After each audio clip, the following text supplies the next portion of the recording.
We are now live for section 11 out of our 12 Peace Wave segments. We're almost all the way around the world at this point. And because we are running a little late, I will just give the floor over. I believe we have to start an introduction from the Executive Director of the International Peace Bureau, Rainer Braun.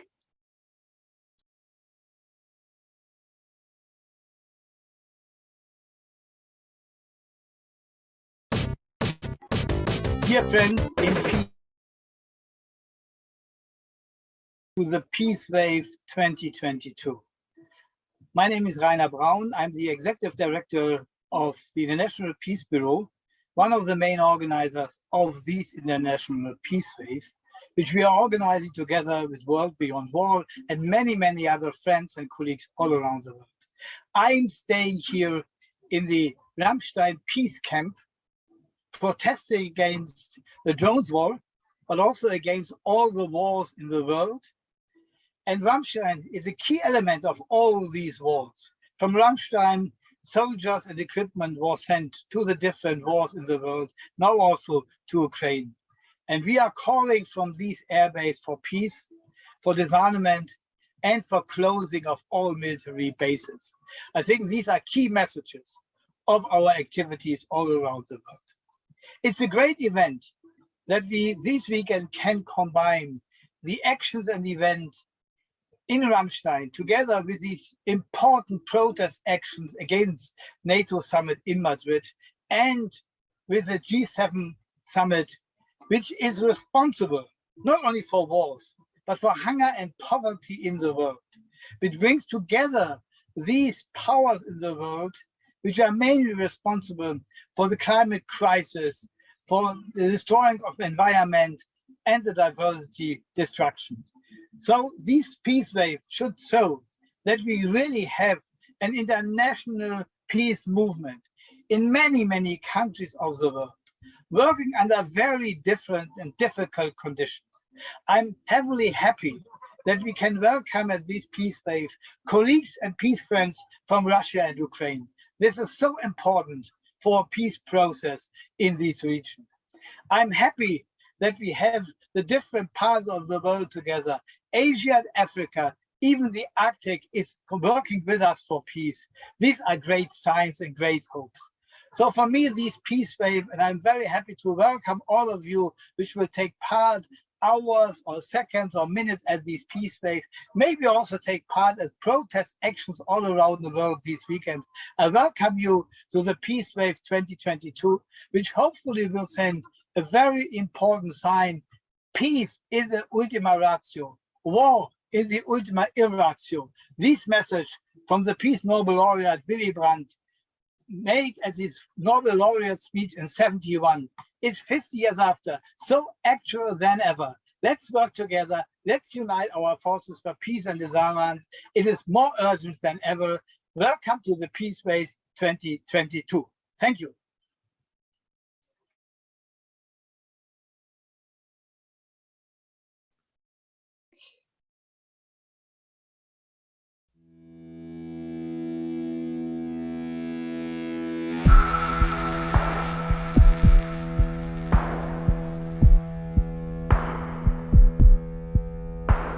Ich denke, ich schreibe euch besser schon bei Zeiten und sag euch heute schon endgültig ab. Ihr braucht nicht lange Listen auszubreiten, um zu sehen, dass ich auch zwei Söhne hab. Ich lieb die beiden, das will ich euch sagen. Mehr als mein Leben, als mein Augenlicht. Und die werden keine Waffen tragen. Nein, meine Söhne geb ich nicht. Nein, meine Söhne geb ich nicht.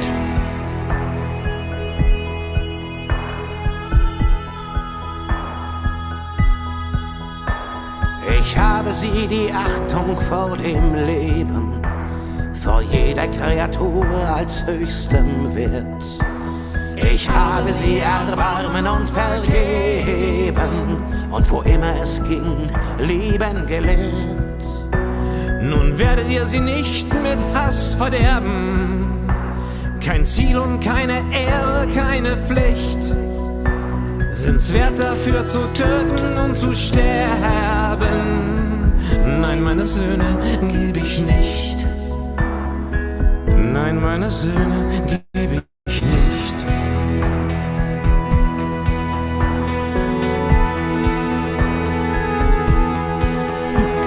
Ganz sicher nicht, für euch hab ich als Mutter sie unter Schmerzen auf die Welt gebracht. Nicht für euch und nicht als Kanonenfutter.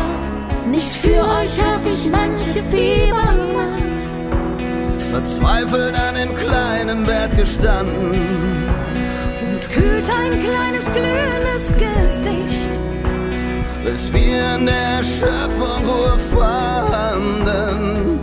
Nein, meine Söhne geb ich nicht. Nein, meine Söhne geb ich nicht.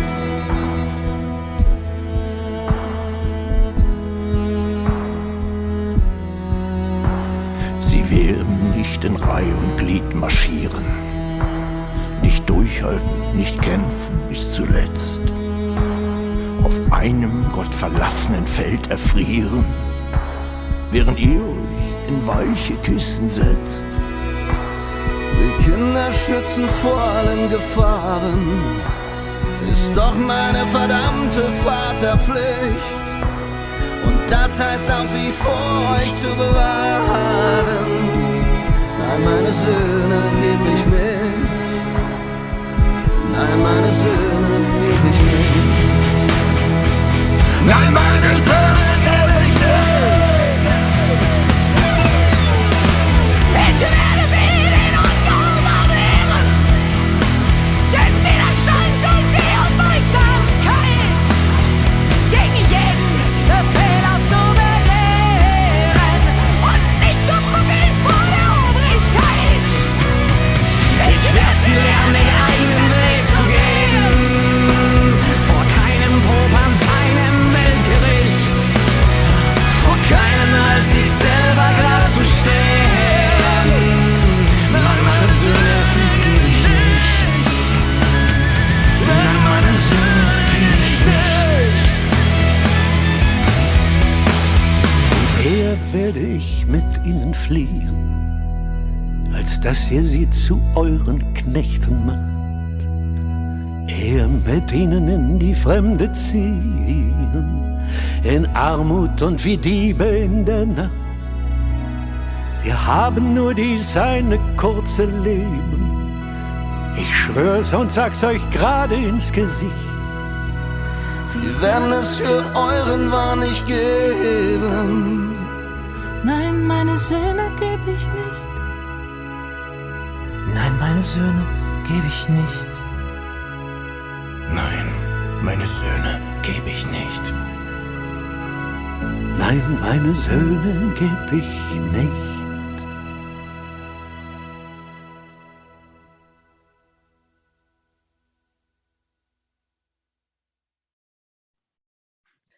Hi everyone, my name's Stephanie Falan. I'm from IPB, and myself and my colleague Nina Engelbrecht will be your host for this segment. So the song we just had was called Nein, meine Sonne gebe ich nicht by Reinhard May and Friends. And this is about parents not wanting to send their sons off to war because it would be a tragedy and waste of life. Okay, so because time is short, we need to really keep to time. I'm going to hand over straight away to our first speaker, Vera Zelka of Attack Hungary, Prague Spring 2. So Vera, over to you. Thank you very much for the possibility, and thank you very much for the organizers to make this opportunity to be together with the peace lover people of the world. I'm from Hungary, from the movement of Attack Hungary, and also in the peace movement of Hungary. I'm looking forward to a future Europe, and as much as my possibilities and abilities to a future world in this future world vision, there is a peaceful and cooperative Europe from Portugal to the Ural Mountains. That is my Europe understanding. It is peaceful world. There are no enemy countries, no enemy nations. The situation is not so calm today. The countries concerned must get rid of their dictators and politicians who are misleading their countries on a very misleading path. The development of the people's countries does not need profit-driven competition. We must get rid of the dream that the peripheria will catch up with the center countries. We don't have colonialist past and thus richness. We have to develop with our own resources. We should not be robbed out. We need international help and compensation. No exclusion, no nation should be excluded. All Europeans should cooperate with the same norms and standards, all European countries. We are very far from this future. The present is odd, totally crazy militarization, dictators in at least 5 European countries, collaborator leaders of the Western countries obeying US demands. We have to fight against militarization and senseless spending on it. There are 115 bases outside of the territory of the USA, 115 military bases. These should be dismantled. No country should have military bases abroad. Military alliances are not needed. US has 115, Russia about 5 bases abroad. These should be given up. As Russia and Ukraine cannot agree on Crimea, for instance, this territory could be an autonomy, negotiating, trading, and providing an exit to the Black Sea for both. This is a paradigm way of thinking. The two parties are wise enough to work out such solutions. This is a big question. I'm just thinking loud. No politician hears me. And last, the only reason for Sasha and Bogdan to have weapons in their hands is to get rid of their dictators, oligarchs, and the far-right nationalists. Sasha, Bogdan, don't fight against each other. Unfortunately, these soldiers, these poor people, don't hear me, don't hear us. They are taken to the war by wealthy people, by the powerful people, not for their own people's interest. We must stop this. We must make efforts. Thank you for listening to me, and thank you for the organizers again.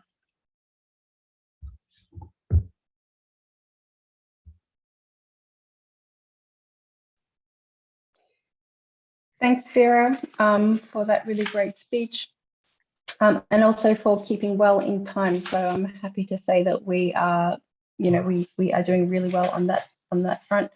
So our next speaker is, next I'm going to have a live stream intervention from Sinja Jovina in Montenegro, and we're going to hear from Pablo Dominguez and Milan Sekulovic. Apologies if I said any of those things wrong. So, but I hand the floor now to you guys.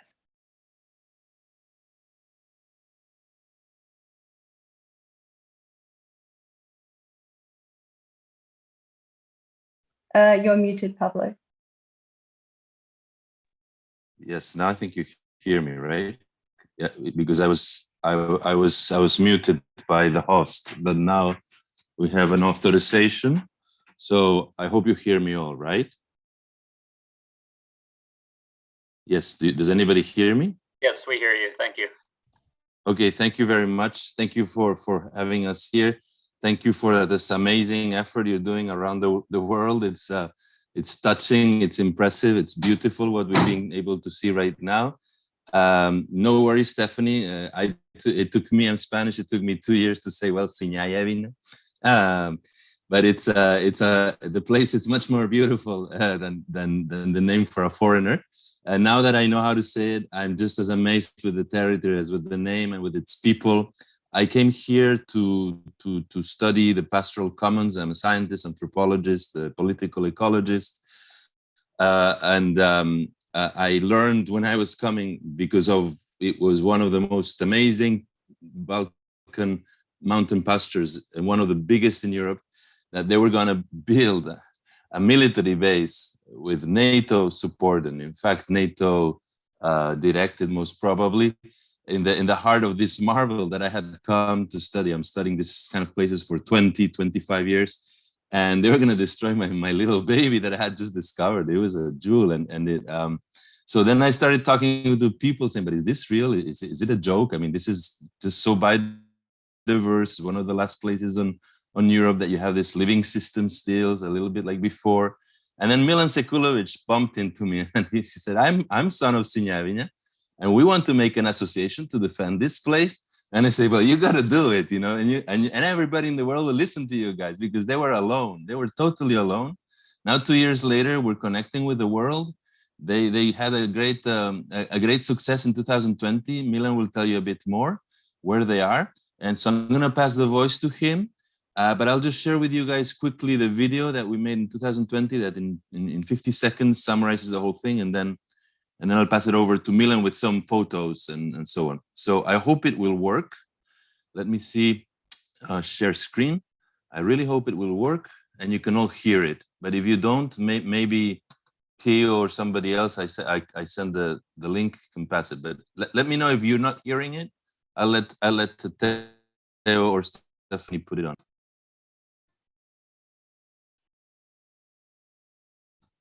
No sound, huh? No sound. Yeah, no sound. Okay, so let's do it like this. I got it here. You can see the screen that I'm sharing, right? Yes, we can see the screen. Yes. My recommendation would be if you stop sharing your screen and you Yes. start again, as soon as you hit share screen and the new window comes up, look to the bottom and you should see a small box that you can check that says share sound. Okay, I'll try it again. If not, you got the link there, but I'm gonna try it again. So there's the screen and I see your screen sharing. Stop, new share. Sorry, I think you missed the step. I'll just do it from my end then. Exactly, Take too much exactly. time here. Because you really enjoy it with sound. It's worth it. Thanks, Theo. Problem.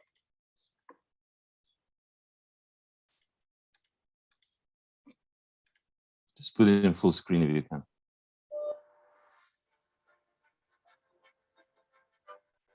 Do you have sound? No. No. Okay. One more time. Okay, this should do it now.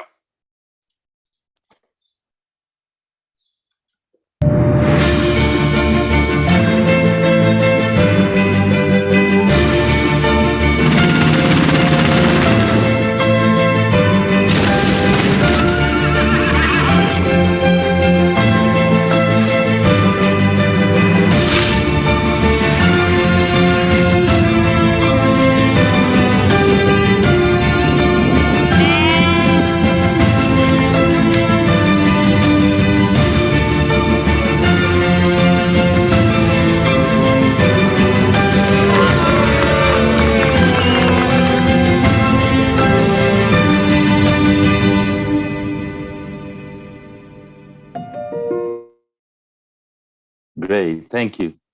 Over to Milan.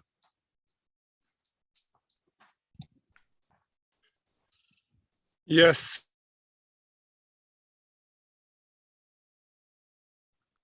You're muted, Milan. Now it's okay. Okay.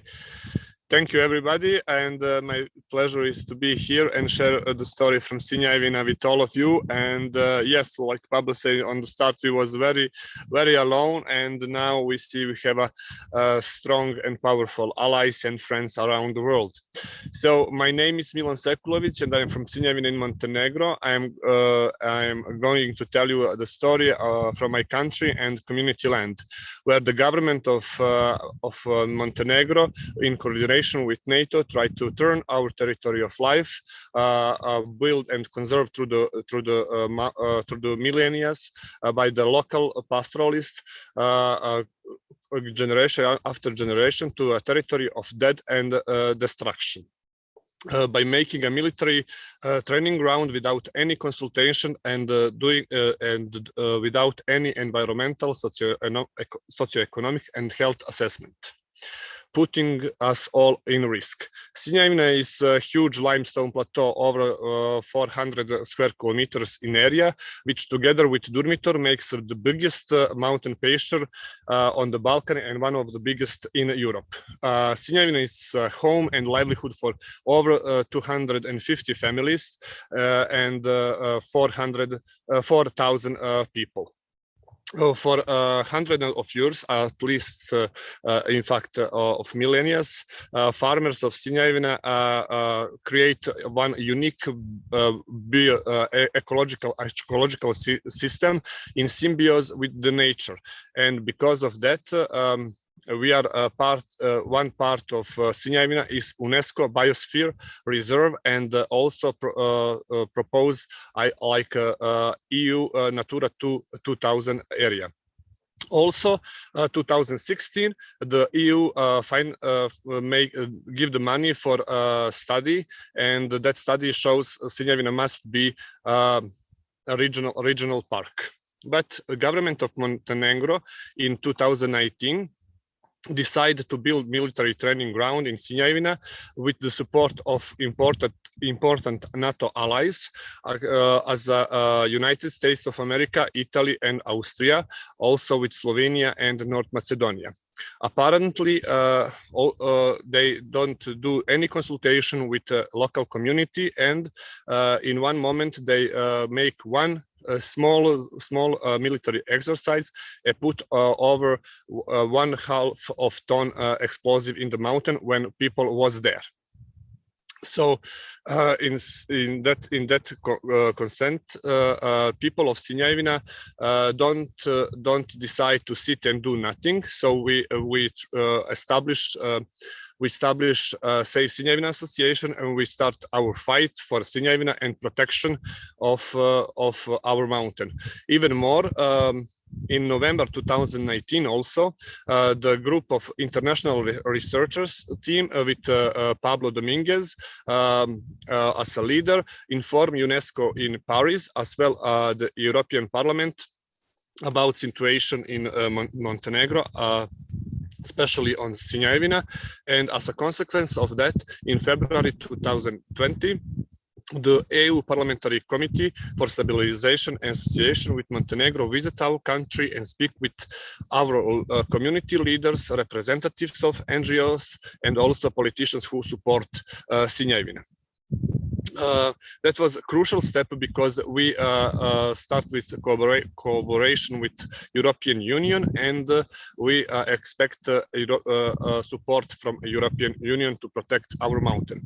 We believe our battle is everybody's battle for because we live in symbiosis with nature. So we are the exact we are we do on the same way like we live 1 century before. So zero footprint, and we protect our mountain, and we give the system how to protect the whole planet. But on 2020, the government of Montenegro again tried to bombing our mountain, and we organized a big protest. That is 50. That protest we have 51 days, and we was a human shield for the mountain, and we stop military exercise. And in that moment, new government is established, and the new Ministry of Defense say no military activities on Sinjevina. But 2 years later, we don't have anything concrete. We are still officially military training ground, and every day we can expect military on our mountain. So now we asking for help and support. So we have 2 goals. One is cancellation of the decision about the military training ground on Sinjevina, and the second is create decree of law and create a protected area on Sinjevina. And we still fighting for that causes. And this July from 8 to 12, we're gonna have a big event on Sinjevina. We have a solidarity camp to show the people what we defend and what we have. Also, we have a petition now, a global petition, and we ask for support from around the world. And I will send in the comments the link of that petition and call everybody to sign this petition. So please help us to communicate this problem and tell the world about our problem on Sinjevina. Thank you. Yes, please, let me just add to very much look into this link that Milan is giving you. It will tell you what NATO and what military supposed defense ministries are doing around the world, just stepping on top of David like Goliaths and careless of what they're doing to the people. They just want their geopolitics, their military controls, and just please do go into the petition. There's much more, and please try to come to the Solidarity International Solidarity Camp that is happening from the 8th to the 12th of Sinjevina. We will receive you, we will host you, you will sleep in the same places as us, eat same food, we'll do workshops, music, and please come or tell people to come along. It's gonna be very important to stop this base. Thank you very much. Thanks, Pablo and Milan. Just wondering, would you like to put your links and information in the chat so that people can jump onto it now and also get in touch with you if they have any more questions? Sounds like a really great initiative, and I kind of, with all this lovely weather that we're having right now, sitting in an office sector, the last thing that I feel like doing, and I would love to be out in the nature and doing some good old-fashioned activist work with you guys. So yeah, okay, we are running really well for time. So thank you to everyone so far who's you know, not rattled on for a long time. So we'll go to our next speaker, which is going to be Cyril, who is Cyril Roland-Bechon. She's a great friend of IPB. I work quite closely with her in the Africa network. She's a really important member of the group, and she's also sits on our council.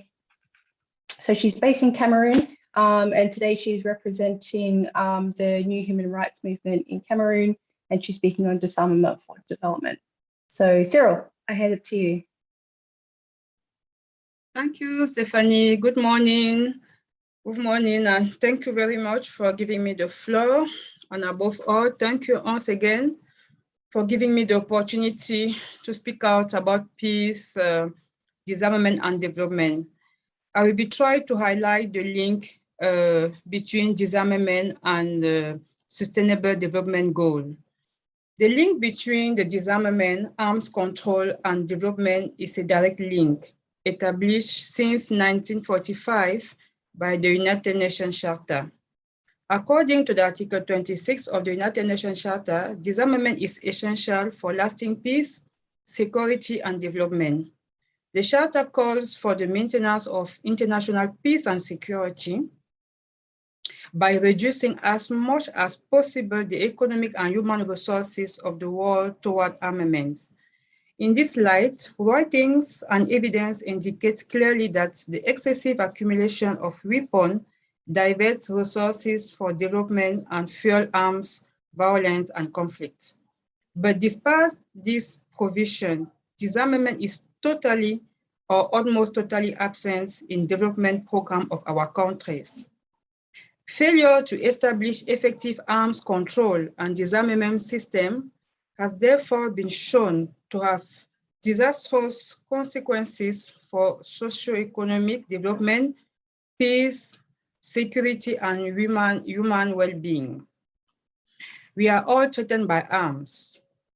Because of weapons, about 20 children were killed for free in the US recently. Because of weapons, arms groups terrorize populations. Because of war in Ukraine, everyone is threatened. Hunger is knocking on our doors in Africa. Due to the conflict in the Anglophone region of Cameroon and the fight against Boko Haram, military spending has exploded, and in the same time, no budget for basic social needs. With arms, no one is safe. The 2030 Agenda and Sustainable Development Goals offer a unique opportunity to reconsider the historical relationship between disarmament and development. SDG 16 emphasizes the promotion of peaceful and inclusive societies, access to justice, and the establishment of effective institutions, and recognize that the conditions of lasting peace are necessary to guarantee development. Disarmament and arms control thus refers to the protection of civilians against the impact of weapons. Measures to prohibit or limit certain weapons for humanitarian reasons are therefore necessary for the reduction of armed violence. Achievement of the disarmament and arms control goals will contribute to the achievement of other SDGs than SDGs related to health, education, gender equality, economic growth, inequality reduction, and security. A more inclusive disarmament mechanism will give more reliable and lasting results in all areas of peace and security, and should at the center of our state's efforts. So in conclusion, strengthening partnership for disarmament and advocating for United Nations reform can be a key point for the fight for disarmament and development.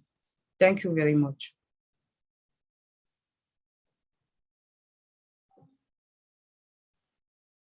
Thanks, Sarah. Great words, as always coming through with such intelligent wisdom words that we should all be following. Okay, our next speaker is Pablo Volkov. I understand that Pablo has just jumped online, so if there he is. Hi, Pablo. Welcome to the room. Hello, nice to meet you. In Rammstein, I think, if you want to quickly, introduce yourself and also tell us where you're joining us from. Yeah, hello everybody. As Steffi just said, I'm currently in Rammstein, or close to Rammstein, where the infamous, and to my knowledge, still largest US air base outside of the United States is located. We've been here in a big peace camp since last Sunday. So you can just see behind me the stage and get a glimpse into the camp where since Sunday in total 450 people were camping. We're doing workshops, informing each other and sharing in the social experience in protesting this airbase. We kicked it off on Sunday with a bicycle protest where we were riding across or around the airbase, and then we had several workshops during the week. And on Friday, we had a big event in Kaiserslautern. And yesterday, we had the big final demonstration, which we will see a small compilation of in a minute. Yesterday, this demonstration was under the motto of Dance of the Dead. So we had a little, we didn't want to do a normal demonstration. So we decided that this year it's going to be a little bit with satirical elements. So that's something that you should have as information before you enjoy the video. Greetings to all of you, to worldwide who are joining in with this protest. And yeah, Sean, you can start the video. Enjoy it.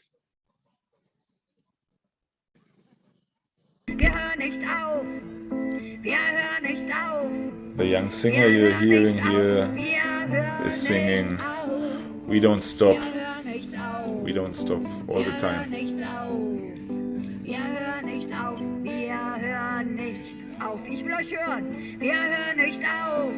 It's very apropos for us because despite of all the challenges that we face, we are not going to stop.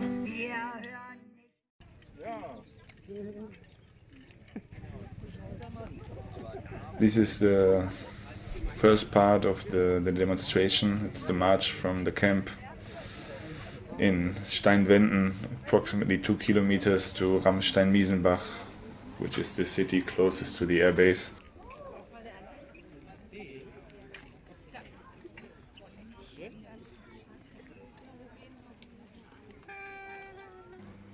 A lot of posters that are talking about the victims of the drone strikes and criticizing the new German government. This is actually the gathering point in Ramstein-Miesenbach. Here the people who marched from the camp met up with all the local activists that came just today for the demonstration. And then they marched together the remaining 2.5 kilometers to the airbase, where the main event took place. As you can see, the weather was beautiful. It was very sunny and warm.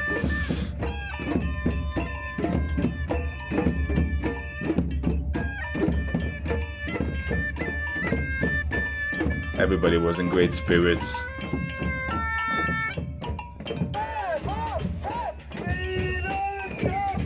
They are shouting, "Make peace without weapons," obviously hinting at the increasing weapons exports.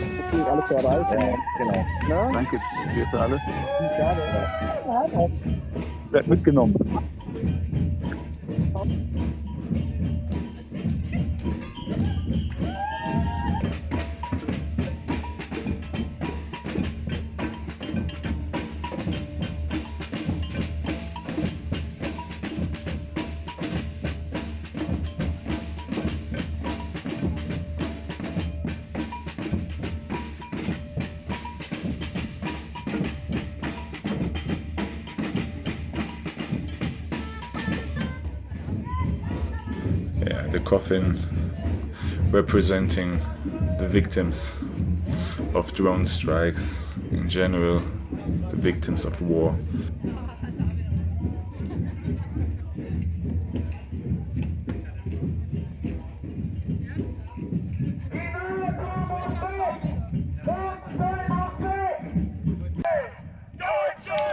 Here they are shouting German weapons and German money, participating in murder all over the world.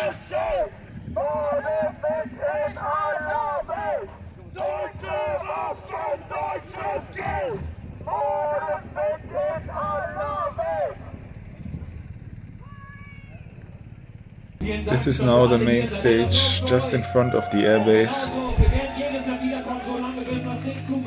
The speaker says that we will come back every year until they close this airbase. The Grim Reaper,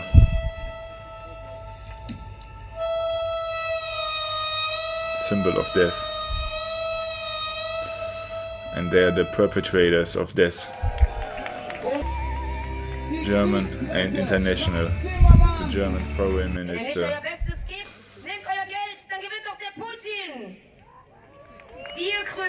Little satirical speech, and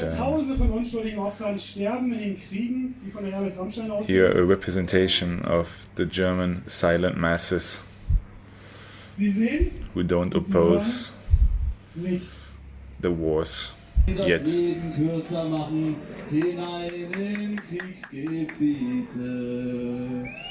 Einen Applaus für schwere Waffen! Das machen sie schon toll. Wenn ihr in diesem ominösen Friedenscamp seid, dann seht ihr übrigens As the speaker says, if you're part of this ominous peace camp, you can see the big US military jets starting and landing all day.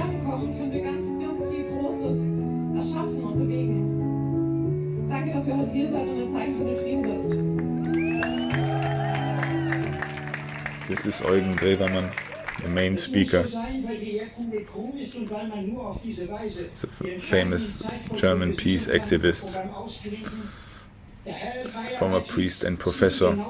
He's explaining that Ramstein Air Base is indispensable for the drone wars, because otherwise the drone pilots in the United States couldn't guide those weapons in real time. He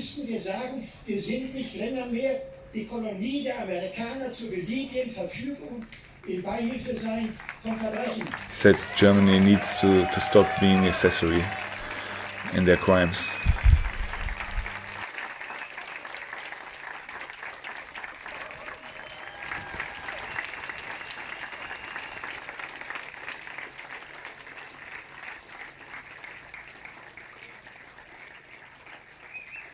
And honestly, from the heart, I'm really grateful to you. I would be a pacifist anyway, but with you, it's even double the pleasure.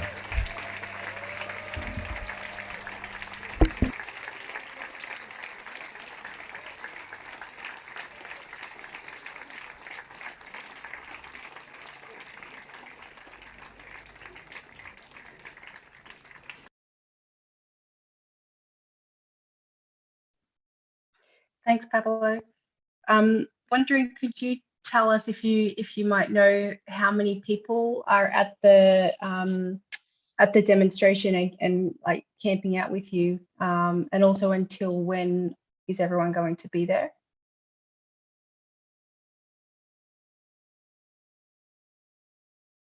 Are you there, Pablo?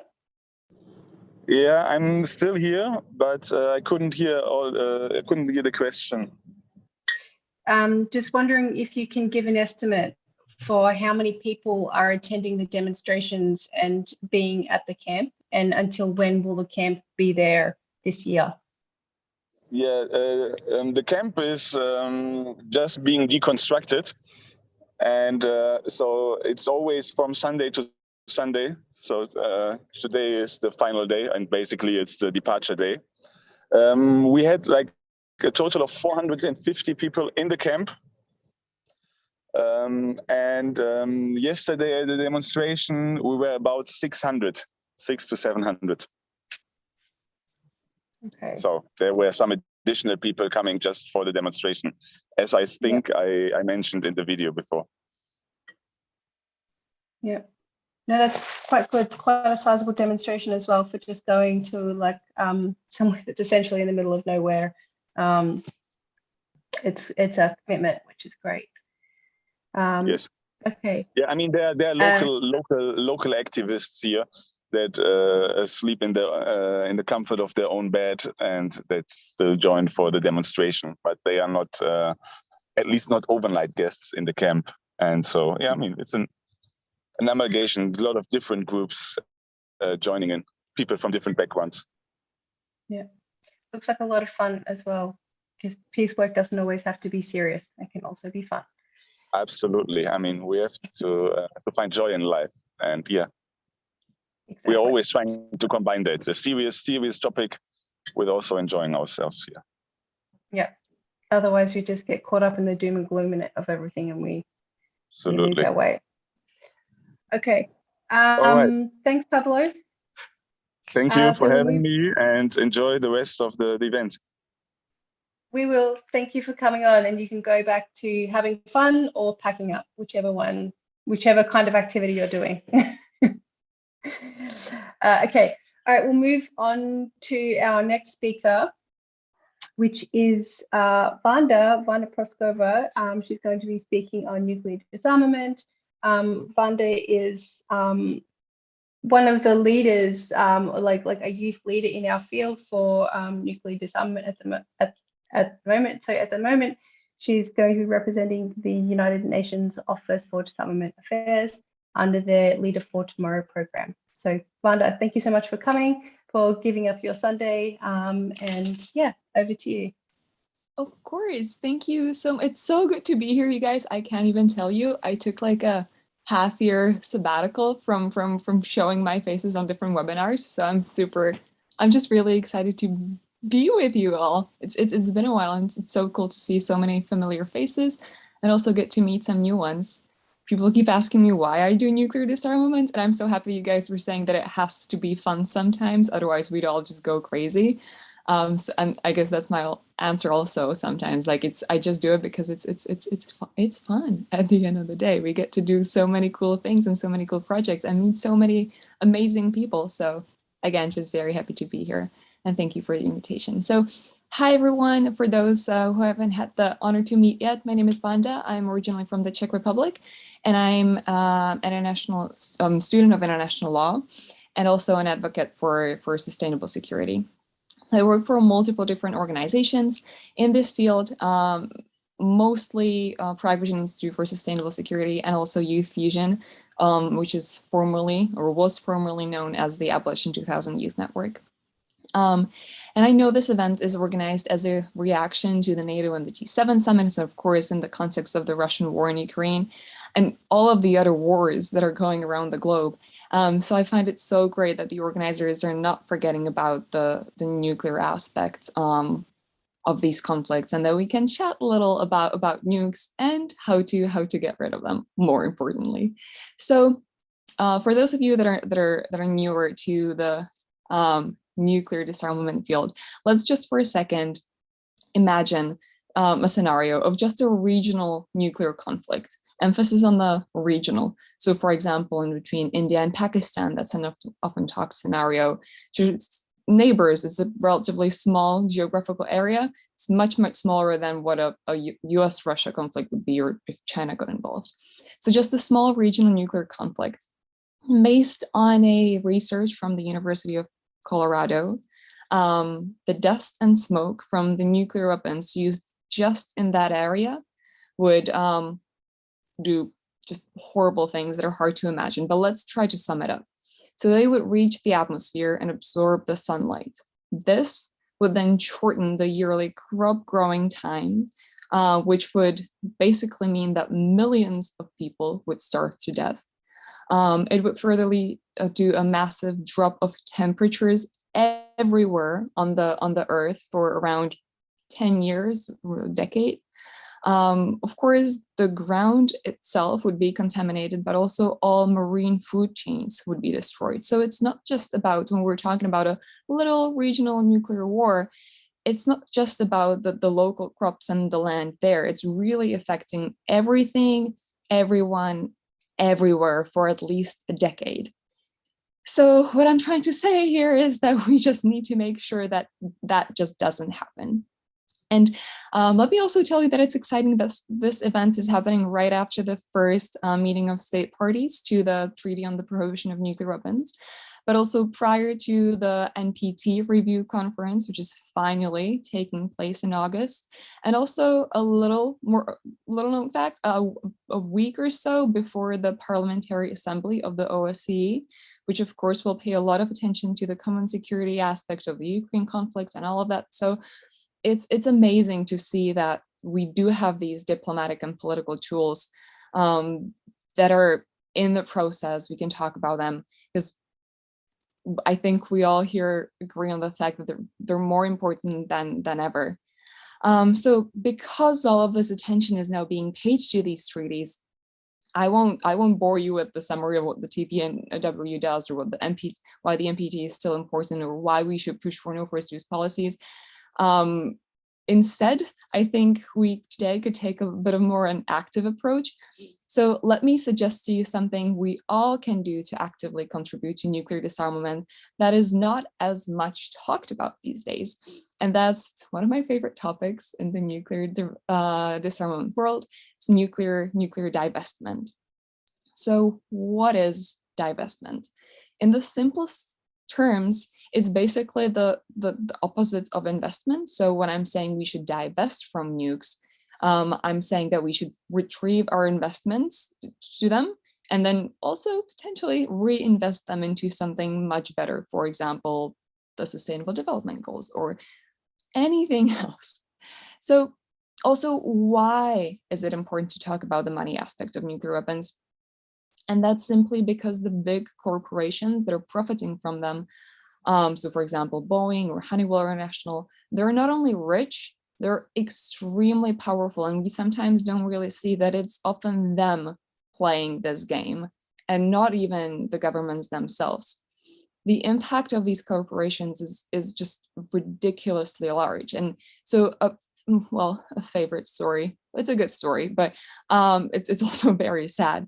From 2009, so that was when President Obama was in the office, and they basically needed to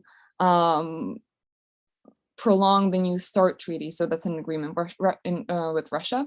So all U.S. senators, all U.S. Republican senators at that time, basically announced that they would oppose the ratification of the New START unless it was accompanied by an increase in the nuclear weapons budget. So basically they said, we're okay with having fewer nuclear weapons, but only if we spend more money on them, which I hope I'm not the only person that finds that completely ironic and irrational. But eventually, this is what was agreed on because they simply needed to ratify the treaty. So they ended up spending more and more money on them, on the nuclear arsenals and their modernization. So I think this story proves how powerful the nuclear weapons industry is and how powerful their lobbying power is. You know, also, it's just a really interesting industry in itself. It's a single consumer industry. It's pretty unique. The demand is not driven by a free or regulated market. It's literally just regulated by the single customer's weapons policy. So that in my brain, still having a hard time to comprehend all of that. So we're talking about increase of budgets and all of that. So how much money are we actually talking about? Of course, it's hard to get the exact numbers. Governments tend to not really publish this unless they really have to. But the estimate is that the nuclear arms states collectively spend over $100 billion every year on their nuclear arsenals, which is a— Wanda, just quickly, you have about 1 minute left, or not quite 1 minute, so yeah.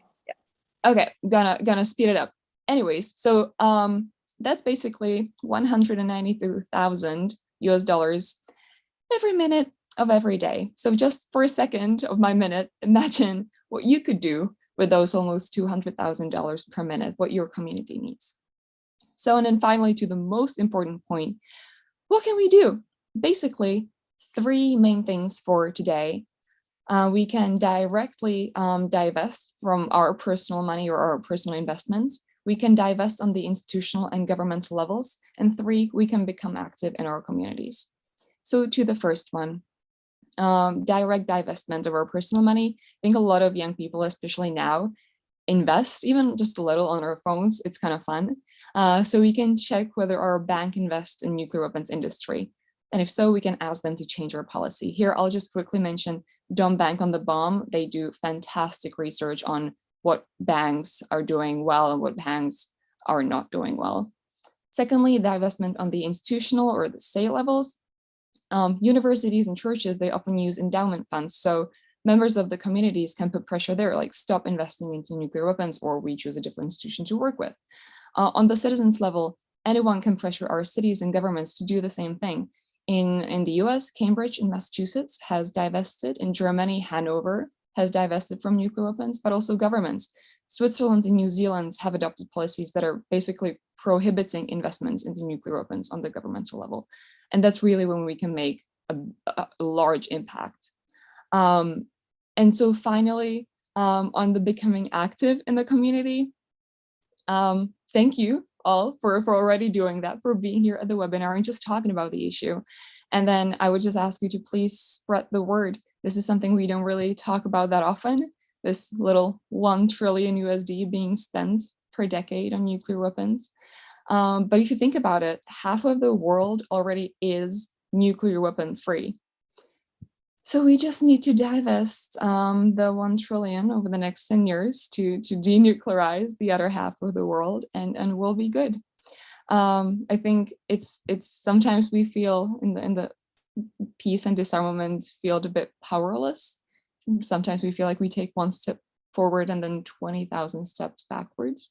And we're also finding out that politicians are not always there to help us. But luckily, it seems that really, as the civil society, as this global network, working together, we can really do wonders. So I'll leave you with that. Thank you so much, Wanda.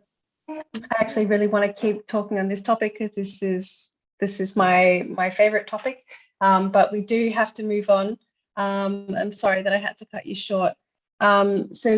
Our next segment was that we were supposed to have a pre-recorded video from the World Peace Congress that we had last year in Barcelona. So I can see the screen is already up, so take it away, Theo.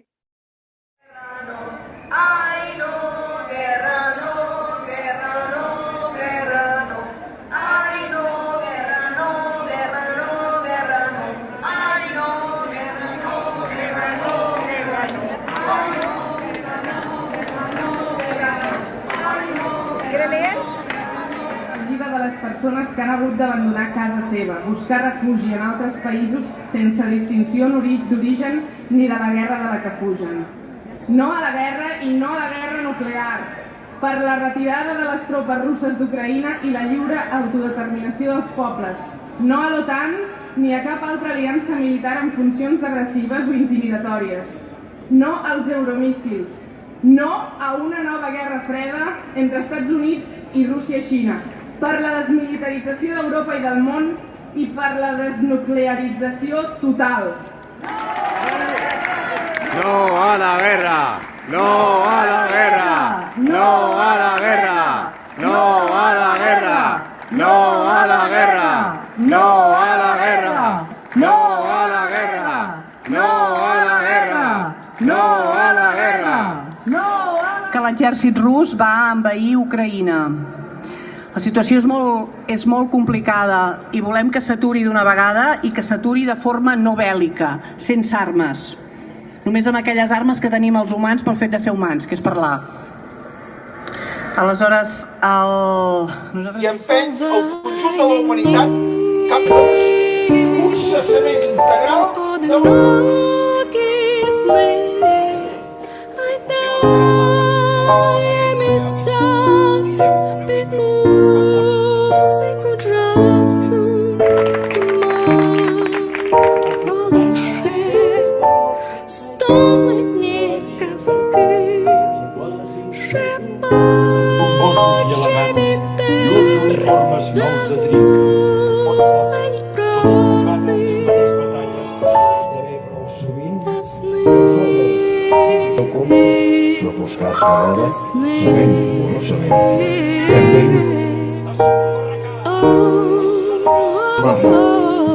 Vaig saltar encara una cosa.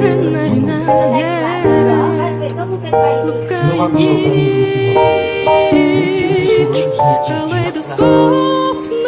és el que creien els nostres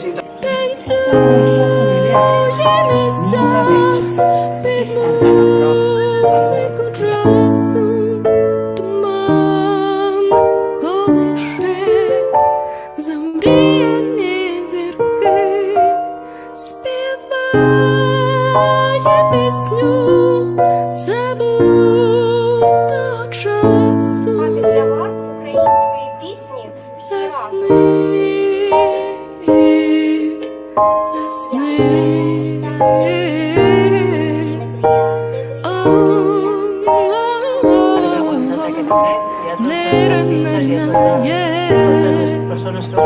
presentat amb aquest acte en principi perquè creiem que és molt necessari per aquesta fantàstica direcció i coordinació de...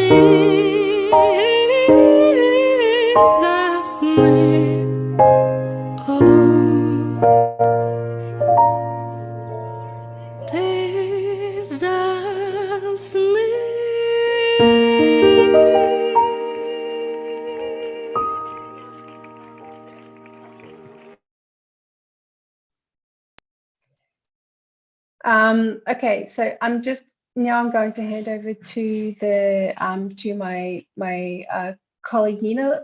She's going to host you for the second part of this segment. Just before I do, just need to make a quick correction. That video was actually from anti-NATO protests in Barcelona, not from the Congress last year. So I stand corrected. Nina, over to you. Thanks, Stephanie. Thanks for hosting the first half of this part. I'm happy to be with you guys. And I think we are pretty much, well on time. But I've already heard that we have the next speaker live from Madrid, Christine Karch, who is an activist and campaigner for No to War, No to NATO. So Christina, I already hear you. Hello, can you hear me? Yes, we can. Can you hear me? I'm here in Madrid and I think it's a little bit complicated. Demos starts right now and for this it's very noisy. It's a huge demonstration and I will see that I can show you some pictures, and we have a lot of international guests here and I hope you're going to the banner. Here is the first banner and we will start soon. And this is the banner of Basis No Fuera. And this is the other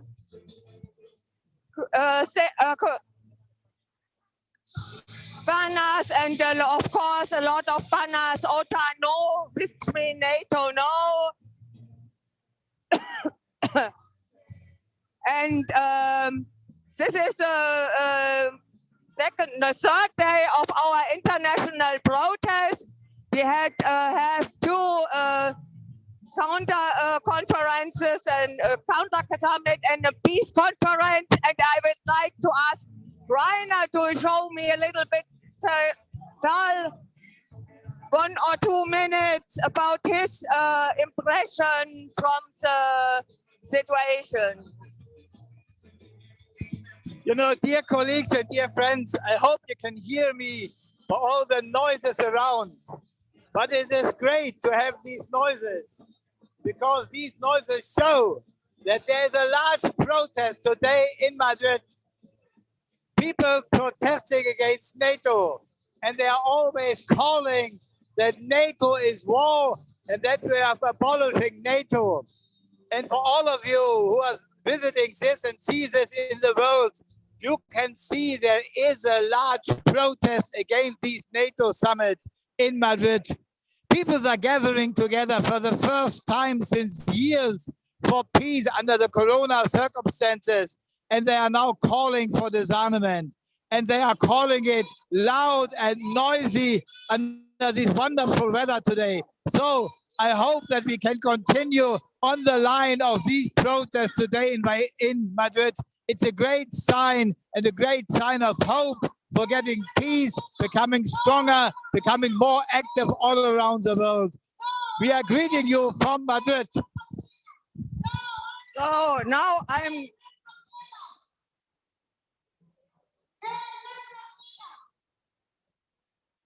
I'm still here in the demonstration and looking for others who I can interview, and as you can see, there are a lot of different activities and actions.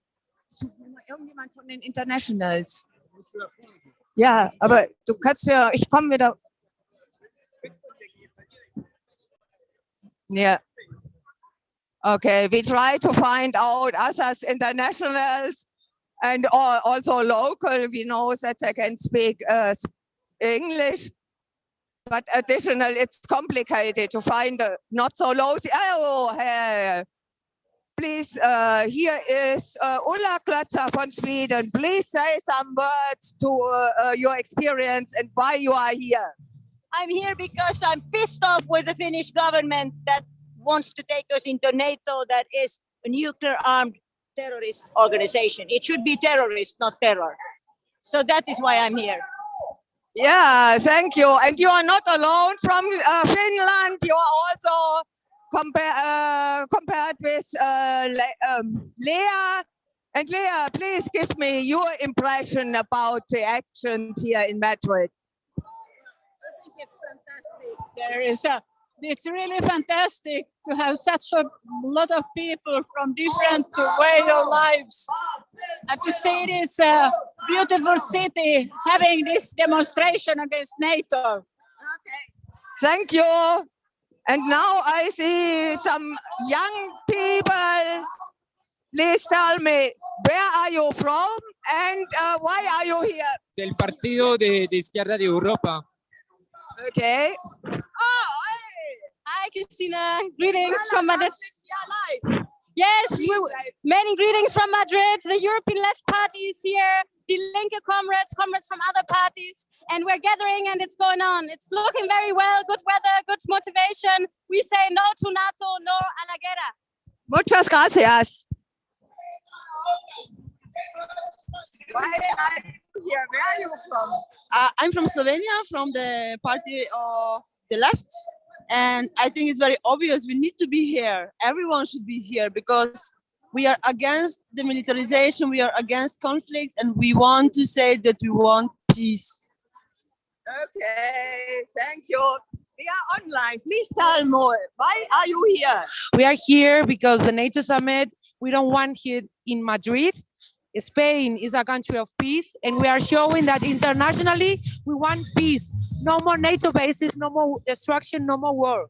And you are from Madrid, or where are you based? I'm from Madrid. This is my city, and this is a city of hope and of peace. That's why we have hundreds of people from all over the country, and also like you from all over the world here together. Thank you. Thank you.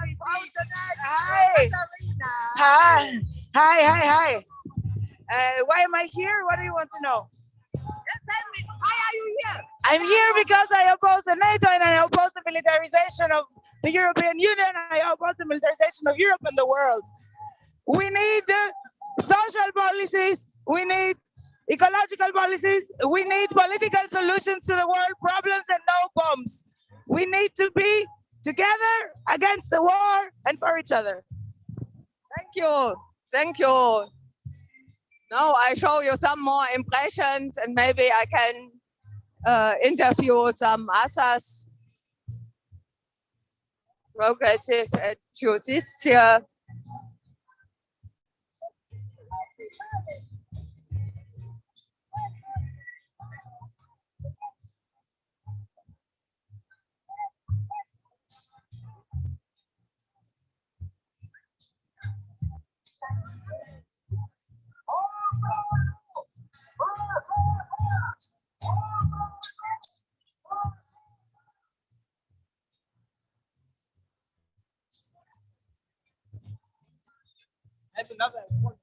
Oh, okay. I just heard there's someone else for an interview. Okay, please Hola. introduce shortly yourself. I'm Maite Mola, Vice President of European Left Party, and I'm very happy to be here in this important demonstration against OTAN. OTAN no bases fuera. Por favor, también en español. En español mucho mejor. Estamos aquí reunidos para decir OTAN no bases fuera. Soy Maite Mola, vicepresidenta del Partido de la Izquierda Europea. Muchas gracias. Dankeschön. All right, Christine, can you hear me? Jetzt hat die Demonstration angefangen. Ich werde einfach mal warten. Christine, okay. We have a should very... go to the front, I have heard. Christina, can you hear me? We have a very, very tight time schedule. The impressions from Madrid are so worth watching another 10 minutes, but unfortunately we don't have the time, so I have to cut you off. Thank you so much for these impressions. It's so great to see so many people from all over the world, from Finland, from Slovenia, from Spain, from Austria, of course from Germany, protesting against militarization and NATO. Thank you very much for showing us what's going on in Madrid right now. And I guess we will move on to our next point. I guess we have time to see some pre-recorded videos. So first of all, we have a song called NATO's Got to Go from Ben Grass Group, an American singer-songwriter. So we'll start with that. Yesterday, we say NATO's got to go, got to go, got to go. We say NATO's got to go so the people can live in peace. One more time now. We say NATO's got to go, got to go, got to go. We say NATO's got to go so the people can live in peace. From Kosovo to Afghanistan to Africa's Libyan shores, the bureaucrats of NATO just keep making war. We say NATO's got to go, got to go, got to go. We say NATO's got to go so the people can live in peace. Let's hear that horn. Come on over here.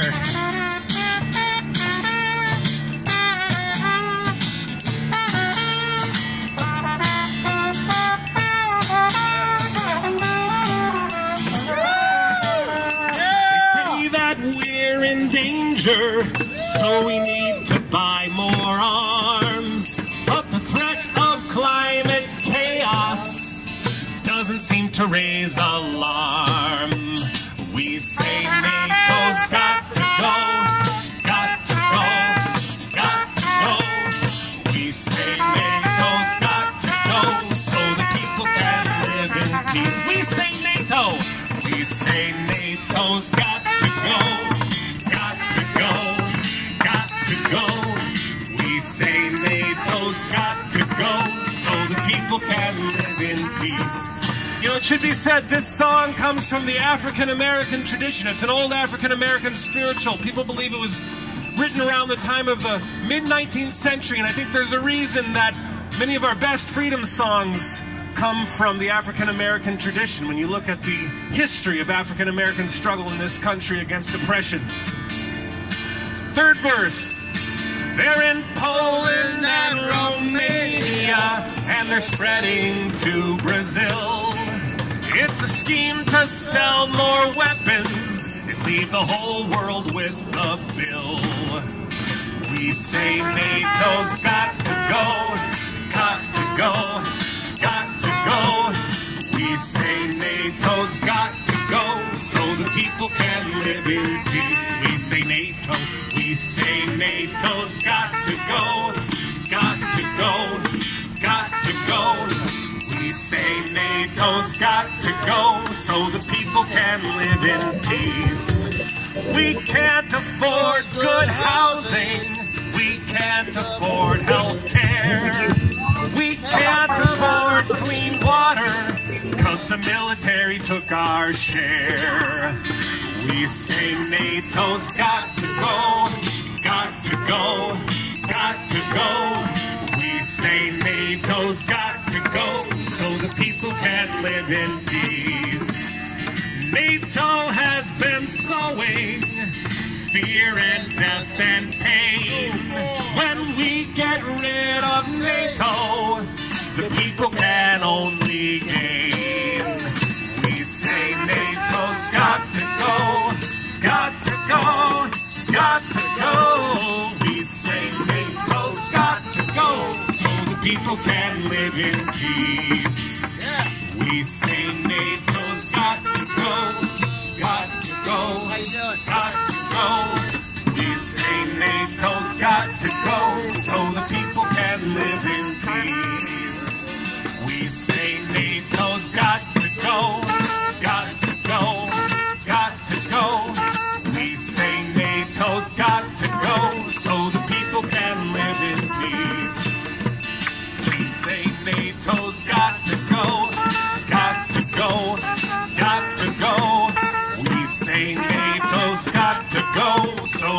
people can live in peace. One more time now we say NATO's got to go, got to go, got to go. We say NATO's got to go so the people can live in peace.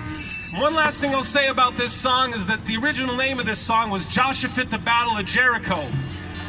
First heard my friend Charlie King put some new words to this, talk about one of the things NATO is doing, which is drones, droning the world. In Afghanistan and in Somalia and Yemen, so many other places. But we remember, from this history of struggle that I think, like I was saying, the African-American tradition in this country is so rich, having contended with slavery and so many other oppressions. We kind of remember that tradition when we think about this last verse. Remember what happened at Jericho. Folks were just marching round. Joshua commanded the people to shout, and the walls came tumbling down. We say NATO's got to go, got to go, got to go. We say NATO's got to go, so the people can live in peace. We say NATO's got to go, got to go, got to go. We say NATO's got to go, so the people can live in peace.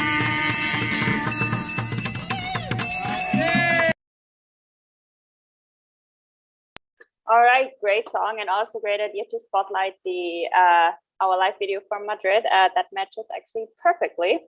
But we have another video from the World Peace Congress, which took place last year from the 15th to the 17th of October in Barcelona, and it was a huge success in bringing together over 2,500 people from 126 countries. So let's take a look at the highlights.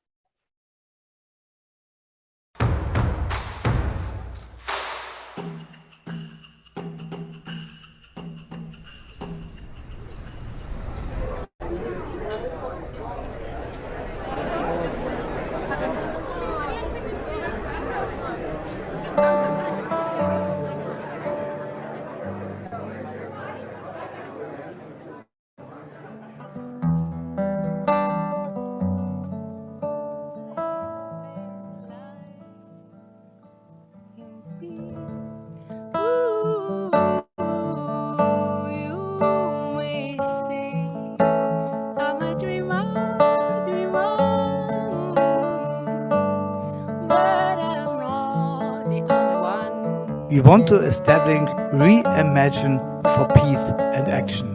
That is the sense of this Congress.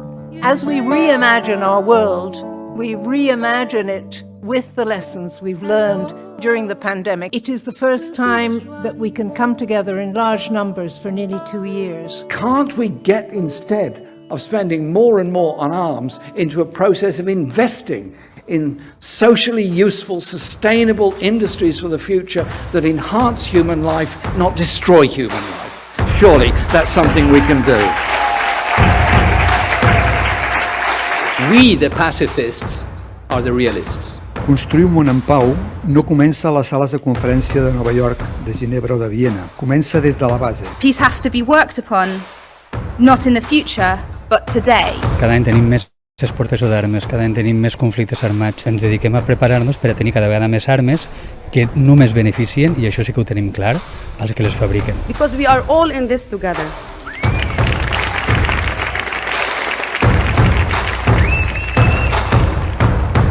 Peace should be a lifestyle. We want our voices to be heard more by political leaders and even peace activists. Today, the world faces unprecedented crisis. Global challenges show us that peace cannot be separated from the other challenges of our world.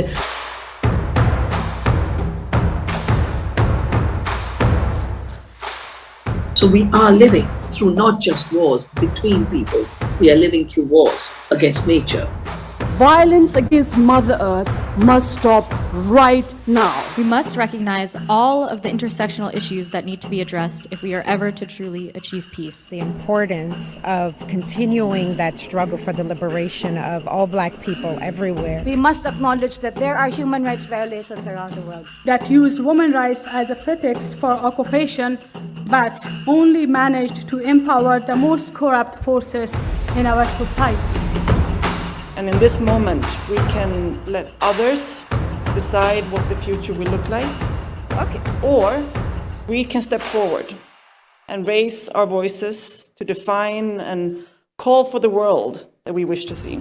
Y yo espero, y ese es mi deseo, que estemos aquí juntas para defender la vida.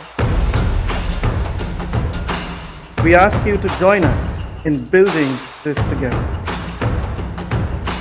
Our Barcelona Congress is saying that time is running out for the planet and its people.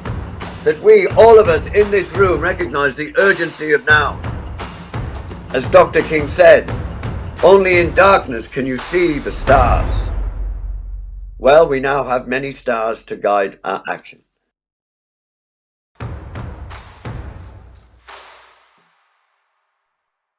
All right. Yeah, I think we will move on now to a speech from Noam Chomsky from the 2022 World Social Forum, which took place beginning of May this year. And I don't think Noam Chomsky needs a long introduction, although the video starts with a small introduction by our Vice President, Joseph Gerson. But it describes the world we live in today, and Noam Chomsky has a very, very eloquent way to say what has to change, and above all, that we are able to change the world, and we actually have all the solutions already. So let's go on with that. With the International Peace Bureau and the Campaign for Peace, Disarmament, and Common Security. And it's absolutely my pleasure to be introducing Noam Chomsky, a man who needs obviously no introduction, but who I think is everyone is aware and has enormous respect for Noam's many, many contributions. Is really one of the foremost social critics and political critics, not only of US policy, but really at a global level. And his work as a philosopher and as one of the founders of modern linguistics. I'm going to get out of the way here, and Noam, the floor is yours. Shall I get started? It was my great pleasure and privilege to have been able to take part in the early meetings of the World Social Forum 20 years ago, Porto Alegre, memorable, exciting occasions, and much the same to be with you today, if only virtually, to my great regret. Well, the years pass and the issues remain, just becoming more urgent, more unavoidable. For 20 years, the motto of the World Social Forum has been that another world is possible. That remains true, cannot be forgotten. But as we meet today, that question is overshadowed by another one. Is this world possible? And the answer is no, this world is not possible. This world is hurtling to self-annihilation, and only creation of another world can reverse this course. Luckily, another world is still possible, though the chances of achieving it are diminishing at an ominous rate. This world has been on a slow course towards self-annihilation for a long time, but there have been inflection points where the course to destruction was accelerated. One of them is a day that has been indelibly etched into my own memory, also others too of my generation, August 6th, 1945. On that day, I happened to be at a summer camp where I was a counselor. In the morning, the loudspeaker announced that the United States had destroyed Hiroshima with an atomic bomb. There was some cheering, and everyone went off happily to their next activity, swimming, baseball, whatever it might be. A little later, I was able to pick up some newspapers and found that the general reaction was much the same, cheering that the war was over, and then on to the next activity. Events carried a double lesson. One lesson was that human intelligence, in its glory, had devised means for self-annihilation. The second lesson is that human intelligence had not developed the moral capacity to comprehend what it is doing and to control its death wish. To be precise, it's not just annihilation of our own species. We are also bringing down much of life with us. Beetles and bacteria should do all right. And there's a further qualification. Human intelligence had not yet reached that far, but it was apparent that it soon would, and it did.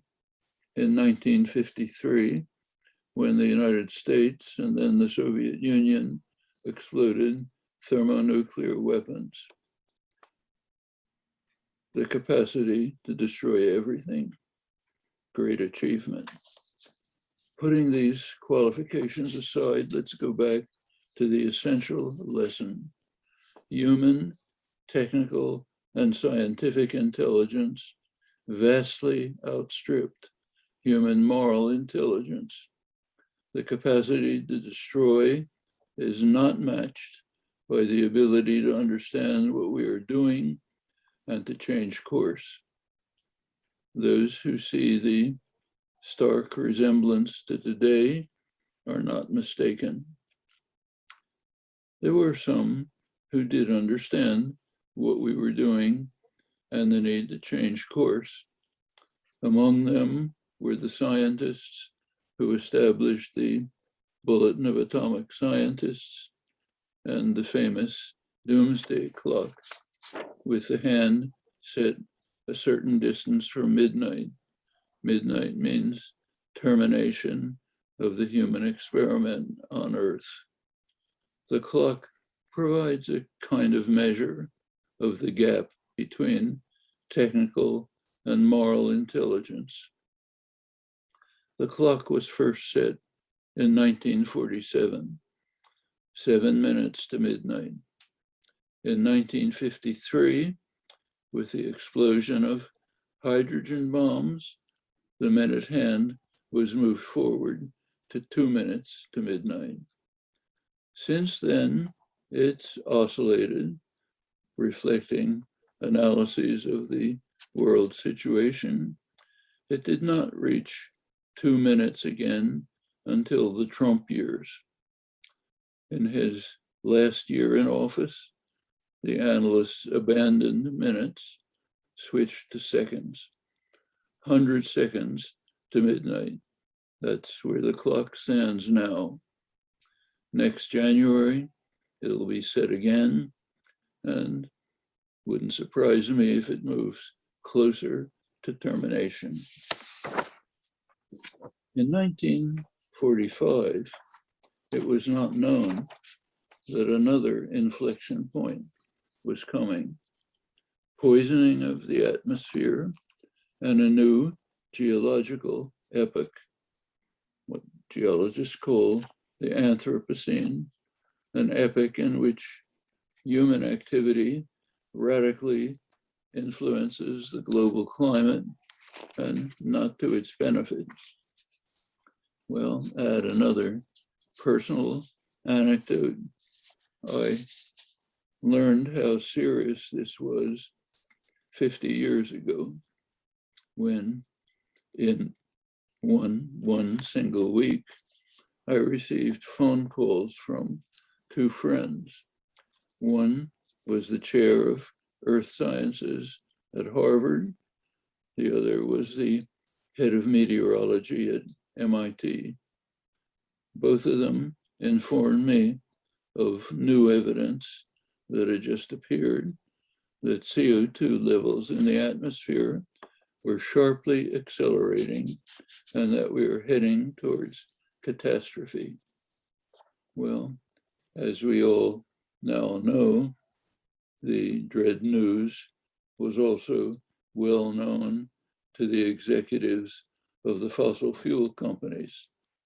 Their scientists, in fact, were in the lead in researching these matters and exposing the grim consequences.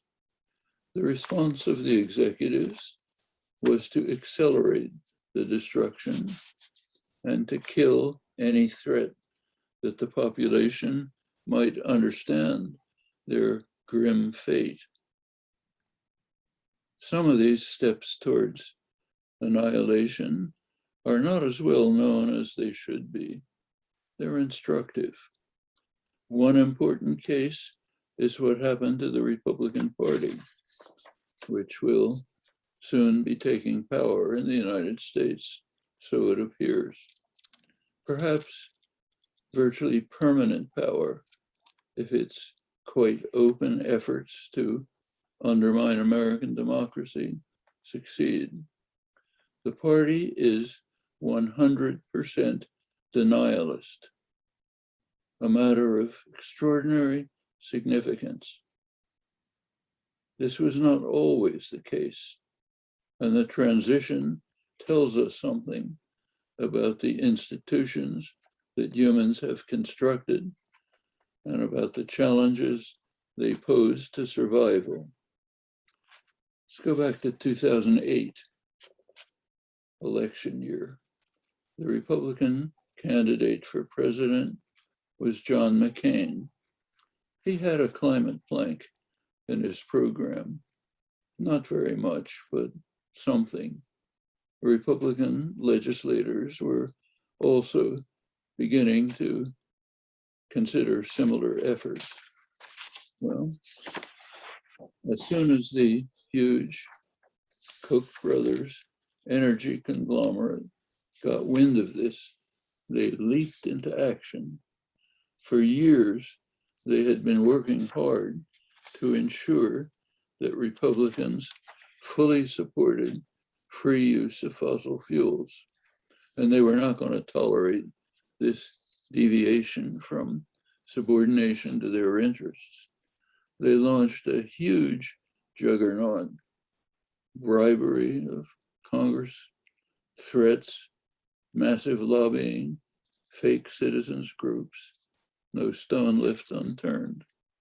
In no time, all Republican leaders capitulated.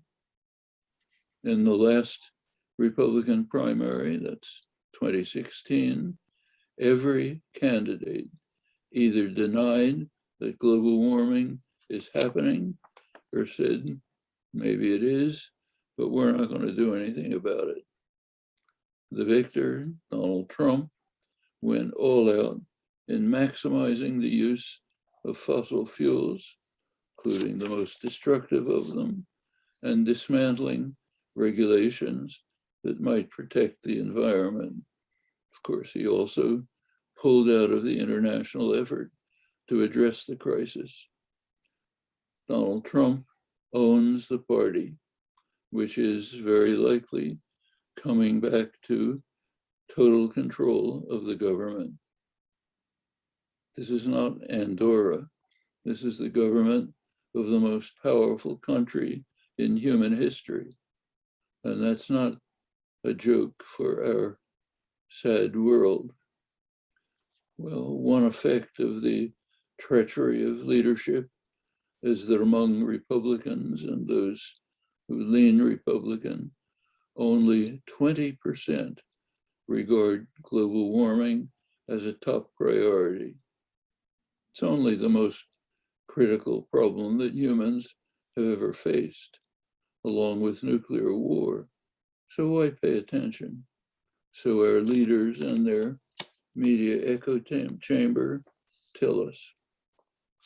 Actually, global warming has been factored into the setting of the doomsday clock in recent years, along with a third factor, the deterioration of the domain of rational discourse, which offers the only hope for escape from catastrophe. The example of the fossil fuel companies may be misleading. They're simply following normal capitalist principles that Adam Smith described 250 years ago. What he pointed out is that the masters of mankind, he meant the merchants and manufacturers of England, the masters of mankind have always followed the vile maxim, all for ourselves and nothing for anyone else. It's Adam Smith. The masters do not pursue the maxim because they are particularly evil. It's an institutional imperative. Those who don't adopt the maxim are displaced by those who do. That's the essence of the unregulated market, which is a death warrant for the human species and also for the collateral damage among the rest of life on Earth. Uncontrolled markets are a death warrant for other reasons. They were discussed over a century ago by the great political economist Thorstein Veblen. He pointed out that success in the market requires fabricating wants, stimulating the consumerism that is destroying the planet, and in fact destroying decent lives. So one can think of better ways to spend one's time than fuming with irritation in an endless traffic jam. Huge industries are devoted to inducing us to adopt such a lifestyle, not the better world that is possible with institutions devoted to human need rather than to private profit and destruction of the environment that sustains life. So here we are, contemplating human intelligence. It has contrived effective means of self-annihilation. It's constantly toying with their use right now, in fact. It's also devised social institutions that are a death warrant. And it has so far failed to close the yawning gap between the capacity to destroy and the capacity to create that other world that is possible. And that's where the World Social Forum comes into the picture. All right, so sorry, but we have to cut off at this point in time the video of Noam Chomsky because we have a very, very tight time schedule. But we'll put the link to this video in the chat right now. So whoever wants to watch it, feel free to do it. It's very worth watching until the very end. And we'll now continue with a speech with a message on the need of common security of IPB's co-president, Philip Jennings. Welcome. My name is Philip Jennings, and I am the co-president of the International Peace Bureau. It is a pleasure for me to bring solidarity greetings from the International Peace Bureau to this remarkable peace wave. The IPB has been making waves throughout its over 130-year history. Our founders at our birth would have hoped that with the passage of time, that our task was complete, that the world was in a state of perpetual peace, that a culture of peace dominated the affairs of nations, that the dream of the banishment of war would have been attained, that our economic and political world had become truly human-centered, that all citizens of planet Earth could enjoy a life free from fear and free from want. Our current reality is different. Our struggle continues and is critical. The persistent waves of war, militarization, and conflict mean that our job is not complete. Our struggle is vital for the health of our planet, the peace, the environmental, labor, our entire social movement must continue to create ways for peace, to give hope to citizens and pause to the warmongers that another world is possible. As Willy Brandt said, peace is not everything, but without peace, everything is nothing. Our founders would marvel at this peace wave, how in a space of 24 hours we unite and link our planet in the cause of peace. This was their dream. Today, this global action for peace is a reality. Friends, I want this peace wave to reassure you all that you are not alone in your struggle. Today, I hope you are inspired by this initiative, that there are people just like you on all continents, in nations, big and small, who are taking a courageous global stand for peace. Our action is urgent and necessary, and we must not be found wanting in our work to rally people for peace. That war is not an inevitable fact of life. We have a voice, we must use it. As Martin Luther King said, there comes a time when silence is betrayal. We are not silent. Friends, I was a global union leader for many years. As a young trade union official, I recall my first visit to the Trade Union Centre in the UK, the Trade Union Congress. As you enter that building, your attention is dominated by a large 20-meter tall Epstein statue. It's a statue of a woman carrying a dead child. To union leaders and members in the country, it is a moving and daily reminder of the human costs of war. It moves us, reinforces us, demands of us to be tireless in the pursuit of peace and democracy. These are fundamental values of the trade union movement, and we see them as an essential condition to secure safety, social justice, and workers' rights and human rights. That's why the work that you do today matters to us. We work for peace to figure more prominently in the daily life of our global trade union movement, and the IPB works every day to achieve this. Our movement and all its members must bring a new era of policy and action to reimagine peace. With war in Ukraine and its human cost, we must mobilize once again for peace. Let us summon the energy, the imagination and will to bring new thinking as we are called once again to reimagine peace. Friends, we see a world on edge. In 2022, humanity faces the existential threats of nuclear war, climate change, and pandemics. This is compounded by a toxic mix of inequality, extremism, nationalism, gender violence, and shrinking democratic space. How humanity responds to these threats will decide humanity's survival. We must not be found wanting. The global security system is teetering on the edge. As the UN Secretary General's report, Our Common Agenda says, humanity faces a stark and urgent choice: break down or break through. The report went on to say, the world is moving closer to the brink of instability, where the risks we face are no longer managed effectively through the systems we have. With war in Ukraine, we have breakdown.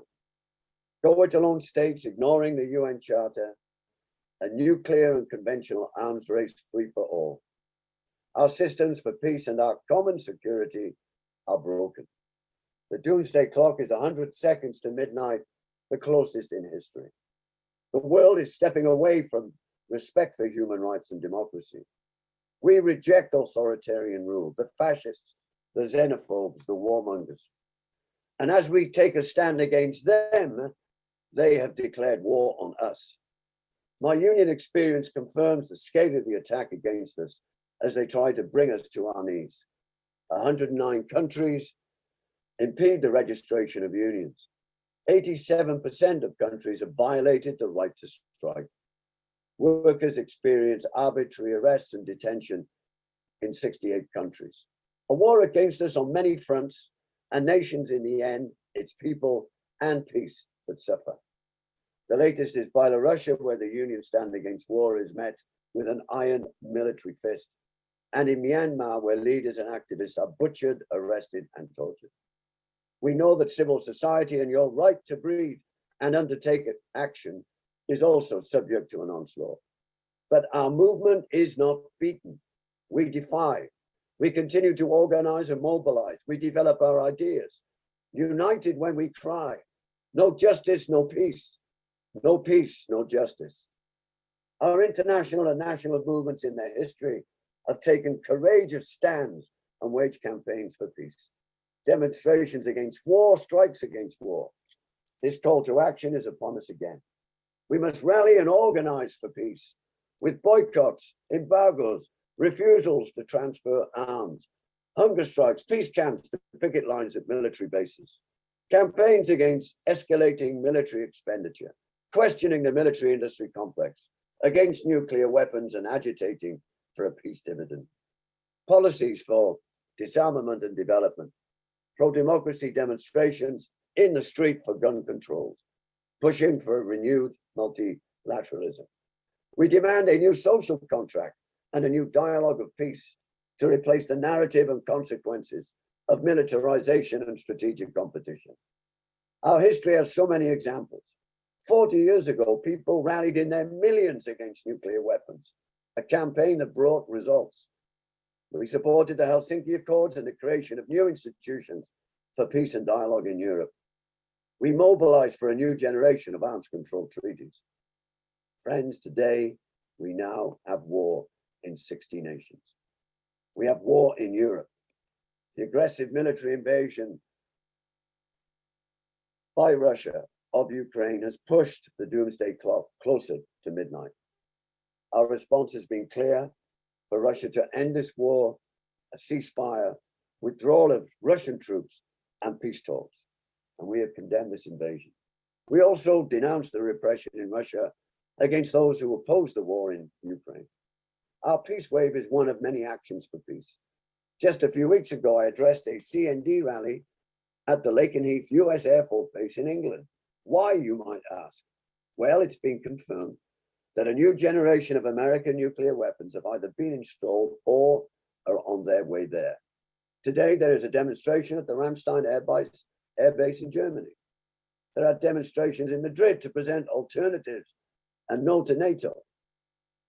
In Belgium, Italy, Holland, action taken at bases as these nuclear weapons are on their way there as well. The peace action is based on our goal to shift thinking. This past week, I participated in the Nuclear Ban Week in Vienna, where the first meeting of states parties of the Treaty on the Prohibition of Nuclear Weapons took place and concluded, I'm happy to say, with a strong declaration and action plan. 65 countries have ratified the ban treaty and 8 more on their way. The conference confirmed that we're being held hostage by the nuclear weapons powers, that we cannot cope with the humanitarian consequences of their detonation, that the impact on women and girls is worse than men and boys. The health consequences in the long term are much worse than thought. The 2,000 explosions to date have polluted our planet. There is no such thing, they said, as a small nuclear bomb. Controls disappearing where our world remains a mistake and a miscalculation away from a nuclear winter. It also exposed the deceitful double talk of the P5 who stayed away from this event. The conference reaffirmed its determination to bring about the complete elimination of nuclear weapons, that the risks posed to all humanity by the existence of nuclear weapons are so grave that immediate action is required to achieve a world without nuclear weapons. The IPB shares the conclusion. We cannot afford to wait. The peace movement, with the impressive engagement of ICANN, mobilized and delivered a positive result. It confirms that we can change the policy weather. Just a few weeks ago, the Olof Palme Center with the Global Trade Union Center, the ITUC, and our IPB published a milestone report on Common Security 2022 for our shared future. We created a new global commission to mark the anniversary of the original Palme Commission report, first published in 1982. With 2 billion people living in conflict zones, as wars continue, military expenditure breaks $2 trillion, arms control treaties collapse, superpower rivalry tension reaching new and unsafe heights, with massive investment in new weapon systems, with an increasing number of and a new generation of nuclear weapons, we felt it was time for us to develop new policy responses. It's mission critical for our movement. Ukraine has reminded us of the cost of war. Combined with the impact of war on energy and food prices, 181 million people are facing a food crisis. 90 million more people face undernourishment. Time is running out to meet the 2023 food crisis. 1.6 billion people live in nations severely exposed to at least one dimension of the crisis. 1.2 billion are exposed to all three dimensions of food, energy, and finance crisis simultaneously. We are faced with an unprecedented wave of hunger and destitution. Our Common Security 2022 report, published just a few weeks ago, is our contribution to reframe security and reimagining our world to find an alternative path. When the original report was published in 1982, superpower relations were at rock bottom. Military pacts and their million-strong armies faced and threatened each other. The risk of nuclear war was high. The original report concluded, and I quote, "International security must rest on a commitment to joint survival rather than a threat of mutual destruction." The report said there could be no winners in a nuclear war, so we must seek security together. The idea of common security emerged. The report then has a disturbing resonance with 2022. In the new report, we set out a vision for a better world to revitalize the idea of common security.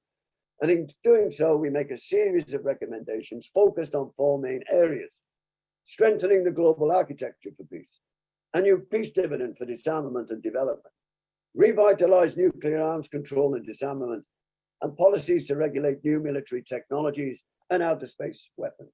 We agreed 6 new principles for our common global security. We suggested a range of ideas to strengthen global and regional multilateralism. We suggest holding a new Helsinki II process in 2025, 50 years after the first Helsinki Agreement. We stress the need for strategic stability talks between the USA and Russia. USA and China, we suggest a strategic dialogue. For regular UN peace conferences on the model of the Conference of the Parties, to give more power to the General Assembly to avoid individual members paralyzing the UN Common Security structure. For general and complete disarmament, a 2% reduction in military expenditure, to strengthen international law for disarmament, arms control, non-proliferation in the arms trade, for a new social contract, a just transfer from military to civil goods, a just transition for people to face climate change, to deter the creation of new military alliances and reassess existing alliances, using cooperation based on common security as an alternative.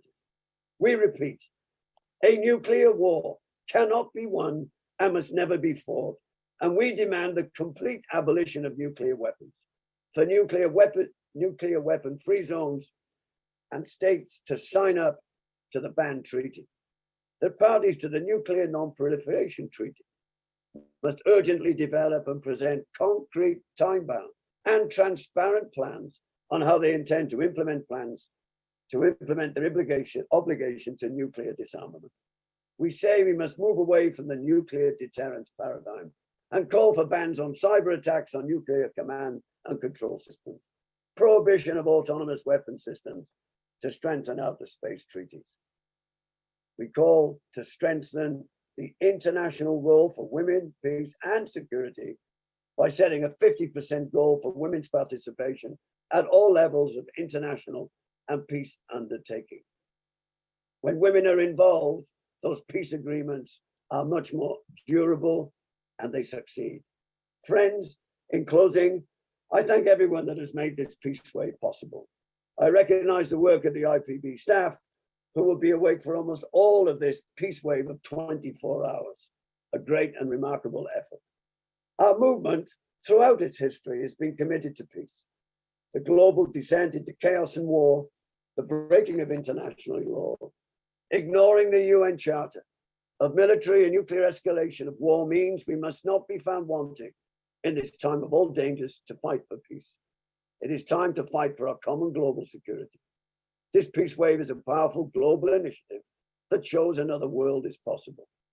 The Common Security 2022 report for our shared future concluded with a call to action.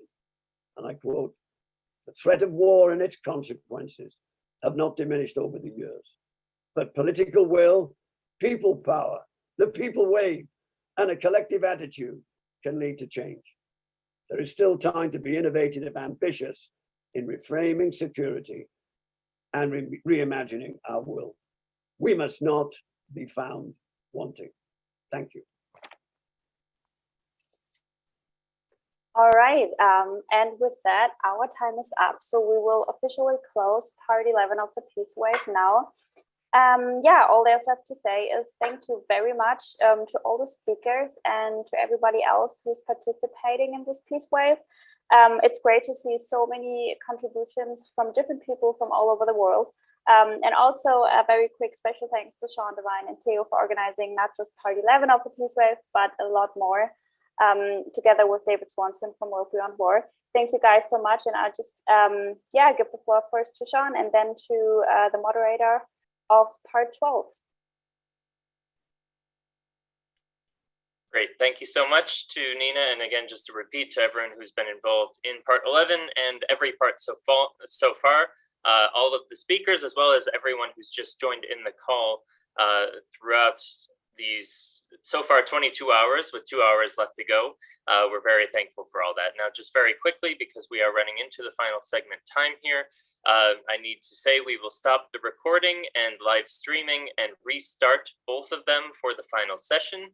If you are joining us online, whether it be Facebook, YouTube, Twitter, or LinkedIn, you should just be able to refresh the page and see the new live stream appearing in just 1 minute's time. So if you'll bear with me, I'll just quickly do that and pass the floor along to Eskil.